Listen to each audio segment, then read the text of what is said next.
Mummy വീട്ടിലുള്ള ദിവസങ്ങളിൽ അടുക്കളയിൽ നിന്ന് പാത്രത്തിൻ്റെ തട്ടുമുട്ടും കേട്ടാണ് രാവിലെ ഞാൻ എഴുന്നേക്കാറ്. എന്താണെന്നറിയില്ല, മമ്മി ഉള്ളപ്പോൾ അങ്ങനെ. അല്ലെങ്കിൽ നമ്മൾ പെമ്മക്കൊക്കെ ഇങ്ങനെയൊക്കെ തന്നെ അല്ലേ. അമ്മമാരുണ്ടെങ്കിൽ ഇല്ലാത്ത വയ്യാഴികയും അസ്വസ്ഥതകളും ഒക്കെ ഉണ്ടാകും. അതെന്താണെന്നറിയില്ല, അങ്ങനെയാണ്. ഒട്ടുമിക്ക പെണ്ണുങ്ങൾക്കും സ്വന്തം വീട്ടിൽ ചെന്നാലോ അല്ലെങ്കിൽ അമ്മമാർ വീട്ടിൽ വന്നാലോ ഇങ്ങനെയൊക്കെ തന്നെയാണെന്നാണ് എൻ്റെ വിശ്വാസം. എന്തായാലും എനിക്കിങ്ങനെയാണ്. ധനുക്കുട്ടന് ഇന്ന് സ്കൂളിൽ പോകേണ്ട ദിവസമായതുകൊണ്ട് രാവിലെ ഫുഡൊക്കെ റെഡിയാക്കണമായിരുന്നു. ഞാൻ വന്നപ്പോഴത്തേനും അമ്മ ഏകദേശം കാര്യങ്ങളൊക്കെ അടുപ്പിച്ച് വെച്ചിരുന്നു. സാമ്പാറിനുള്ളതൊക്കെ അരിഞ്ഞു വെച്ചു. രാവിലെ സാമ്പാറും ഇഡലിയുമായിരുന്നു. ഇന്ന് ഏട്ടനും ഫുഡ് കൊണ്ടുപോകേണ്ട ദിവസമാണ്. കാപ്പിയും കഴിച്ചിട്ടേ പോത്തുള്ളൂ. അപ്പം അതുകൊണ്ട് രാവിലെ കാര്യമായിട്ട് തന്നെ ഉണ്ടാക്കി.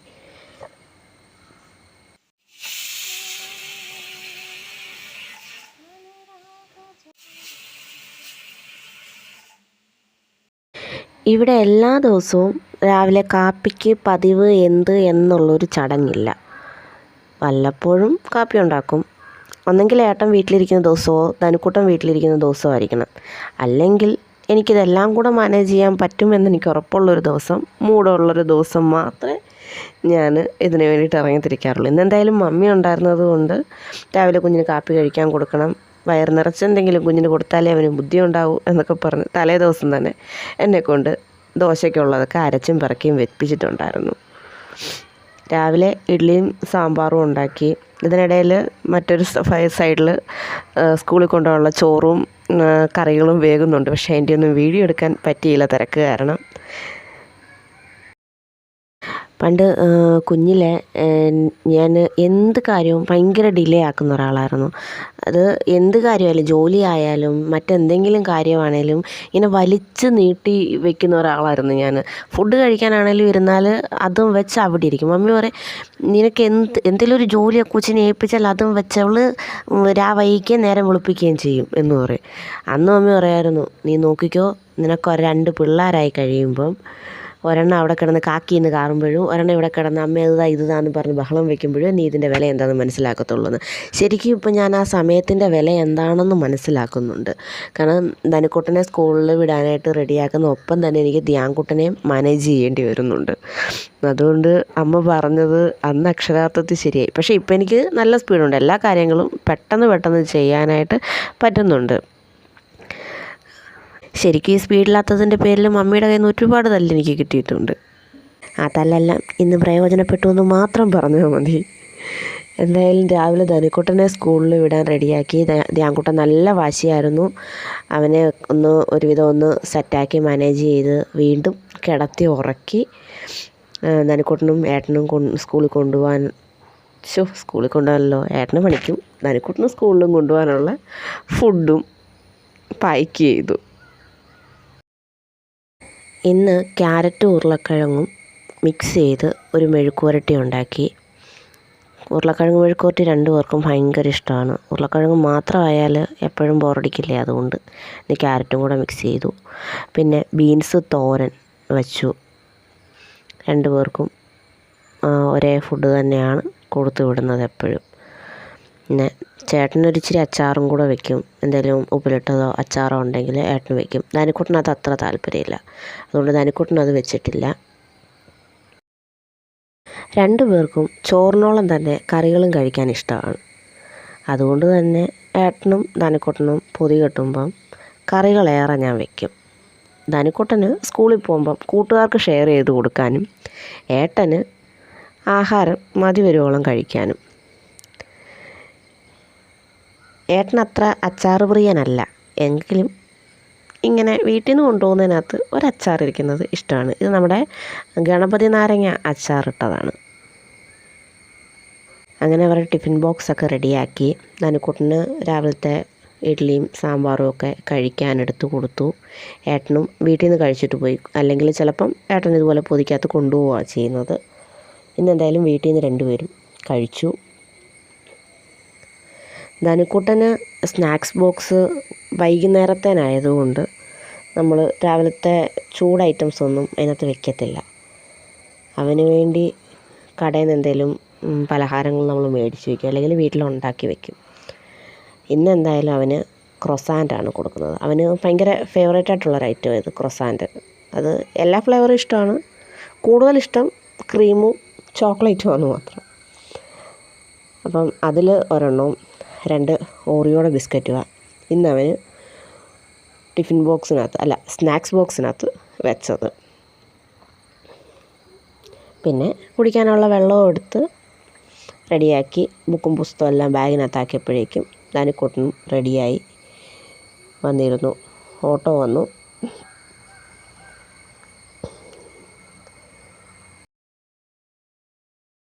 ധ്യാൻകുട്ടൻ ജനിച്ചതിന് ശേഷം കുഞ്ഞിനെ വീട്ടിൽ വിട്ടിട്ട് പോകുന്നതിൻ്റെ ഒരു സങ്കടം ഒഴിച്ചാൽ ധനുക്കുട്ടന് സ്കൂളിൽ പോകുന്നതും പഠിക്കുന്നതും ഒക്കെ വലിയ ഇഷ്ടമുള്ള കാര്യമാണ്.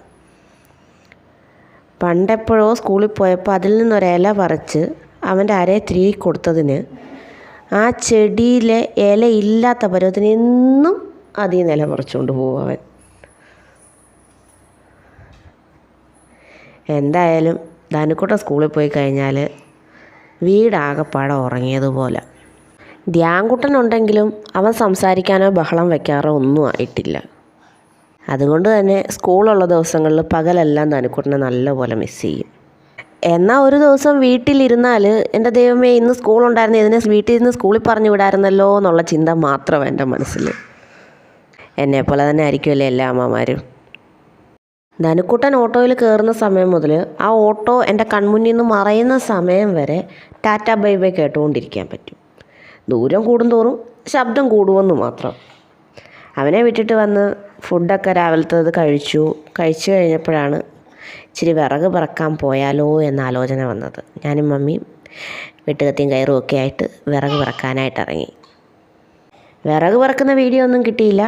കാരണം വിറക് കണ്ടു കഴിഞ്ഞാൽ ഞാനും മമ്മിയും ഭ്രാന്തികളെപ്പോലെ ഓടി നടന്ന് വിറക് പറക്കും.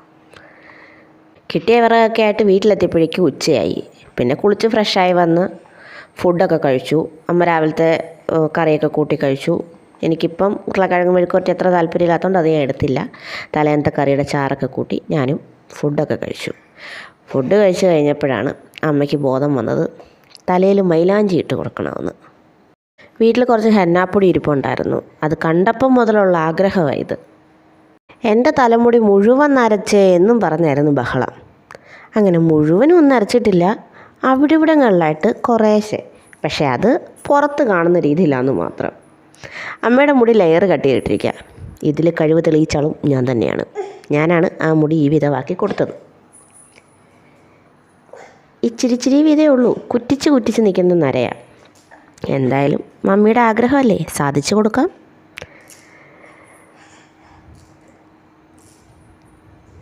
ഈ ഗ്ലൗസൊക്കെ ഇടുന്നത് കാണുമ്പം എന്തോ സർജറി നടത്താൻ പോവുകയാണെന്ന് തോന്നും. പക്ഷേ അല്ല, ആരും തെറ്റിദ്ധരിക്കരുത്. എൻ്റെ വീട്ടിലും നാട്ടിലും ഇതുപോലുള്ള ആലുകൊലുത്ത് പരിപാടികളൊക്കെ ചെയ്യുന്ന ആൾ ഞാനാണ്. ശരിക്കും പറഞ്ഞാൽ ബ്യൂട്ടീഷ്യൻ പഠിക്കാതെ തന്നെ ഞാൻ ഈ നാടിൻ്റെ ഒരു ബ്യൂട്ടീഷ്യൻ തന്നെയാണ്. പുരികം ത്രെഡ് ചെയ്യുന്നത് മുതൽ കയ്യിലേയും കല്ല നഖം വെട്ടിക്കൊടുക്കുന്നത് വരെ എൻ്റെ ഡ്യൂട്ടിയാണ്. പിന്നെ അതിലൊരു പ്രത്യേക സന്തോഷം ഞാൻ കണ്ടെത്താറുമുണ്ട്. ആൻറ്റിമാരും ചേച്ചിമാരും അനിയത്തിമാരും ഒക്കെ വന്നിട്ട് മോനെ അത് ചെയ്തതാ, ഇത് ചെയ്തു തരാമോ എന്ന് ചോദിക്കുമ്പം അതെന്നോടുള്ള സ്വാതന്ത്ര്യം കൊണ്ടാണെന്ന് ഞാനും ചിന്തിക്കുന്നുണ്ട്. കാരണം എന്തും ഞാൻ അവർക്ക് ചെയ്തു കൊടുക്കാൻ സന്നദ്ധയാണ്. അതുകൊണ്ടാണല്ലോ അവരെന്നോട് വന്ന് ചോദിക്കുന്നത്. ആ ഒരു സ്നേഹവും സന്തോഷവും എപ്പോഴും മനസ്സിൽ തോന്നും. അതുകൊണ്ട് തന്നെ എനിക്ക് ചെയ്യാൻ പറ്റുന്ന പരമാവധി കാര്യങ്ങൾ എല്ലാവർക്കും ചെയ്തു കൊടുക്കാറുമുണ്ട്. ഞങ്ങളുടെ നാട് ശരിക്കും ഒരു ഗ്രാമപ്രദേശമാണ്, ഒരു ഉൾനാടൻ ഗ്രാമപ്രദേശം. അതുകൊണ്ട് തന്നെ അവിടെ പ്രത്യേകിച്ച് പുരോഗതികളോ കാര്യങ്ങളോ ഒന്നും ഇതുവരെ അങ്ങനെ ആയിട്ടില്ല. അപ്പം എന്നിലൂടെ എൻ്റെ നാടും എൻ്റെ നാട്ടിലെ ആൾക്കാരും ചെറിയ രീതിയിൽ സ്റ്റൈലാകുന്നത് എനിക്ക് സന്തോഷമുള്ള കാര്യമാണ്. അതുകൊണ്ട് തന്നെ അഭിമാനത്തോടെ ഞാൻ പറയും ഈ നാടിൻ്റെ സ്റ്റൈലിസ്റ്റ് ഞാനാണെന്നുള്ളത്. പിന്നെ എത്ര അറിയാത്ത കാര്യമാണെങ്കിലും നമ്മൾ ചെയ്ത് പരിശ്രമിച്ച് അതിലൊരു വിജയം കാണുമ്പം അതിനകത്തൊരു പ്രത്യേക ആനന്ദവും അഭിമാനവും നമുക്ക് തോന്നും. അത്രയേ ഉള്ളൂ ഇതിനകത്ത് കാര്യം. ഞാൻ എങ്ങനെയായാലും എൻ്റെ കൂടെ ഉള്ളവർ നന്നായിരിക്കണം, ഹാപ്പി ആയിട്ടിരിക്കണം എന്നാഗ്രഹിക്കുന്ന ഒരു ആളാണ് ഞാൻ. അതുകൊണ്ട് തന്നെ എന്നാൽ കഴിയുന്ന എന്ത് കാര്യവും ഞാൻ അവർക്ക് വേണ്ടി ചെയ്തു കൊടുക്കാറുണ്ട്. ഒന്ന് അണിഞ്ഞൊരുങ്ങി സുന്ദരിയായിട്ട് നടക്കണമെന്ന് ആഗ്രഹിക്കാത്ത ഏത് പെണ്ണുങ്ങളാണ് ഉള്ളത്?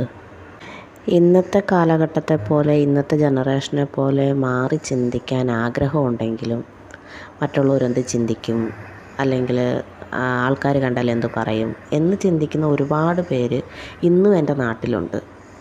അവരെയൊക്കെ ഒന്ന് ഇൻഡിപെൻഡൻ്റ് ആക്കി എടുക്കാനുള്ള ശ്രമത്തിലാണ് ഞാനും. ഇന്നും അവരൊക്കെ ചങ്ങലയിട്ട് ബന്ധിക്കപ്പെട്ടതുപോലെയാണ്. സ്വന്തം ഭർത്താവിനോടോ അല്ലെങ്കിൽ സ്വന്തം അച്ഛനോടോ അമ്മയോടോ പോലും എനിക്കിങ്ങനെ ഒരു ആഗ്രഹമുണ്ട്, എനിക്കിങ്ങനെ ഒരു സാധനം വേണം എന്ന് തുറന്ന് പറയാൻ പേടിയുള്ളവരാണ് കൂടുതലും. ഉയർന്നു വരണം, മാറുന്ന സമൂഹത്തോട് പൊരുത്തപ്പെടാൻ ഒരല്പം വൈകിയാണെങ്കിലും നമുക്കും പറ്റണം. നമ്മുടെ ആഗ്രഹങ്ങൾക്ക് മുമ്പിൽ പലപ്പോഴും വില്ലരാകുന്നത് ഒന്നെങ്കിൽ സാമ്പത്തികമായിരിക്കും, അല്ലെങ്കിൽ സാഹചര്യമായിരിക്കും. സാഹചര്യം നമുക്ക് മാറ്റിയെടുക്കാവുന്നതേ ഉള്ളൂ. സാമ്പത്തികം അത് നമ്മൾ തന്നെ ഉണ്ടാക്കണം. വരുമാനമില്ലാത്ത എല്ലാവരോടും ഞാൻ പറയുന്ന ഒരേ ഒരു കാര്യമേ ഉള്ളൂ, ചെറിയ തോതിലാണേലും ഒരു വരുമാന മാർഗം ഉണ്ടാക്കിയെടുക്കുക. നമ്മളൊന്നിനും ആർക്കും മുമ്പിൽ ഡിപ്പെൻഡൻ്റ് ആവല്. ആരെയും ഡിപ്പെൻഡ് ചെയ്ത് ജീവിക്കാൻ നമ്മൾ ആഗ്രഹിക്കരുത്. സ്വയം ചെയ്യാൻ പറ്റുന്ന അത്രയും കാര്യങ്ങൾ സ്വന്തമായി തന്നെ ചെയ്തെടുക്കുക. നമുക്കും പറ്റും, എന്താ പറ്റാതിരിക്കാൻ? എന്ത് ചെയ്യാനും പറ്റും. ശ്രമിക്കണം എന്ന് മാത്രം. ക്ഷമയോടെ കാത്തിരിക്കണം, വിജയം കണ്ടെത്തുന്നത് വരെ. പറഞ്ഞ് വിഷയത്തിൽ നിന്ന് ഒരുപാട് മാറിപ്പോയി. കാട് കയറി സംസാരിക്കുന്നത് എൻ്റെ സ്ഥിരം പരിപാടിയാണ്. അങ്ങനെ അമ്മയുടെ തലയിൽ ഒരു താജ്മഹൽ പണിയാനുള്ള ശ്രമത്തിലാണ് ഞാൻ. ഇത് കാണുമ്പം മുനിയന്മാരുടെ തലയിൽ കൊണ്ട കിട്ടുന്നത് പോലെയാണ് തോന്നുന്നത്. ശരിക്കും അങ്ങനെയാണ്. എന്നാലേ മുടിയുടെ എല്ലാ അറ്റത്തും ഇത് പിടിക്കത്തുള്ളൂ. അതെല്ലാം കഴിഞ്ഞ് അമ്മ സെറ്റാക്കി ഇരുത്തി.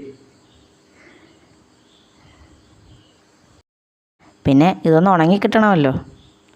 1.5-2 മണിക്കൂറോളം വേണ്ടി വരും ഇതൊന്ന് തലയിൽ പിടിച്ച് ഉണങ്ങി വരാനായിട്ട്.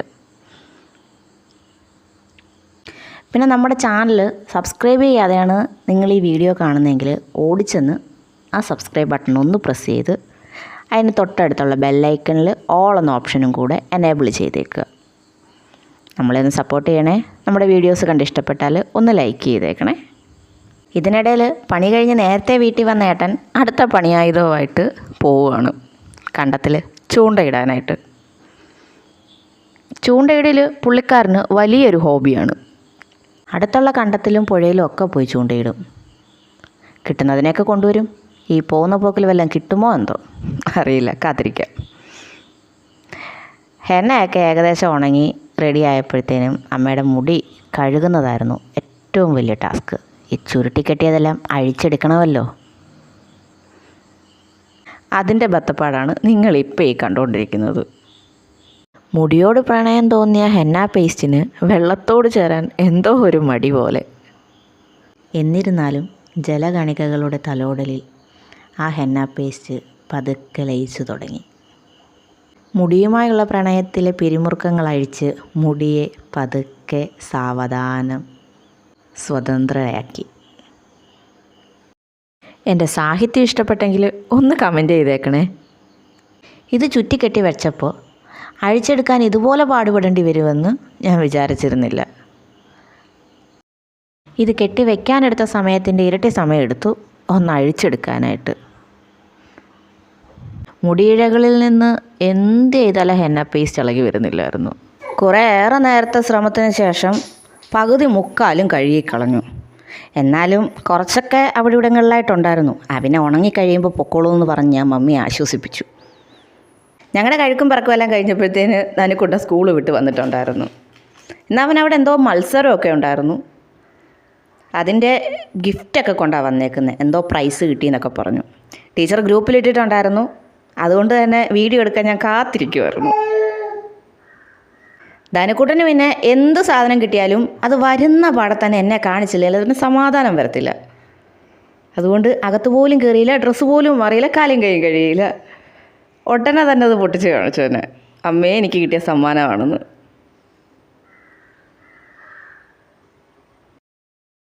പണ്ട് ഞാനും ഇങ്ങനെയായിരുന്നു. എന്ത് സാധനം കിട്ടിയാലും വീട്ടിൽ കൊണ്ടുവന്ന് അതൊന്നും എല്ലാവരെയും കാണിച്ചില്ലെങ്കിൽ സമാധാനം വരത്തില്ല. അയൽവക്കത്തുള്ളവരെ വരെ ഞാൻ കൊണ്ട് കാണിക്കുമായിരുന്നു. ധനിക്കുട്ടൻ എന്തായാലും അങ്ങനെയൊന്നുമില്ല. ഇനിയും ചെറുതും വലുതുമായിട്ടുള്ള ഒരുപാട് നേട്ടങ്ങൾ എൻ്റെ കുഞ്ഞിനുണ്ടാകട്ടെ എന്നുള്ള പ്രാർത്ഥന മാത്രമേ എനിക്കുള്ളൂ. കൺഗ്രാറ്റ്സ് ഒക്കെ കൊടുത്തു, അവന് ഹാപ്പിയായി. വൈകുന്നേരം ഏട്ടൻ വന്നപ്പോഴത്തേന് പോയത് വെറുതെ ആയില്ല എന്ന് മനസ്സിലായി. കുറച്ചേറെ മീൻ കിട്ടി. കരിമീനും കൂരലും പള്ളത്തിയും ചെമ്പല്ലിയൊക്കെ ആയിട്ട് പേരറിയാവുന്നതും അറിയാത്തതുമായ കുറേ മീനുണ്ടായിരുന്നു. എല്ലാം കഴുകി വൃത്തിയാക്കി മുളകും മസാലയും പുരട്ടി വറുത്തു. കൂട്ടിന് വെണ്ടയ്ക്ക മെഴുക്കുവരട്ടിയും വാഴക്കൂമ്പ് തോരനും വെച്ചു. ഞാൻ ചേട്ടൻ്റെ കൂടെ വന്നതിന് ശേഷം ഇങ്ങനെയുള്ള മീനുകൾ കഴിക്കുന്നത്. അത്താഴം കുശാലായി. അപ്പോൾ അടുത്ത വീഡിയോയിൽ കാണാം.